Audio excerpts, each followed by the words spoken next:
جیسے آج کل سیاست میں ہوتا ہے، ایک سیاستدان اگر کہیں تقریر کرنے کے لیے آ جائے تو ہمارا مجمع لگ جاتا ہے، لوگ آ جائیں، حالانکہ وہاں پر دنیاوی فائدہ ہو سکتا ہو، دینی کوئی بھی فائدہ نہیں ہے۔ ویسے آج کل آپ نے بھی نیٹ چلا رہے، سب کچھ چلا رہے، بتاؤ یہ جو اتنا سارا سیاست میں ہو رہا ہے کس کے لیے ہو رہا ہے؟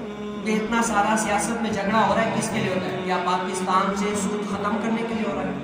آپ کہیں گے نہیں۔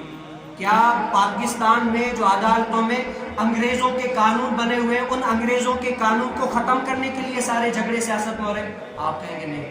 تو پھر کیا ڈاکٹر عافیہ صدیقی جو دشمنوں کے پاس ہے وہ چھڑانے کے لیے اتنے سارے جھگڑے ہو رہے ہیں؟ آپ کہیں گے نہیں۔ پھر کیا پاکستان میں شرعی احکامات جاری کرنے کے لیے، اسلام کو نافذ کرنے کے لیے اتنے سارے جھگڑے ہو رہے ہیں؟ آپ کہیں گے نہیں۔ پھر کس کے لیے؟ یہ سب کچھ کیا سیٹ کے لیے ہو رہا ہے؟ ہر کوئی اپنے سیٹ کے چکر میں، ہر کوئی اپنے سیٹ کے چکر میں۔ لیکن وہاں پر آپ لوگ دیکھیں مجمع کے مجمع بھرے ہوئے ہیں، حالانکہ دین کا کوئی بھی فائدہ نہیں ہے، لیکن پھر بھی انسان وہاں پر جاتے ہیں۔ کیوں؟ وہ انسان کا دل ہے، وہاں پر اکتاتا ہے، جاتا ہے۔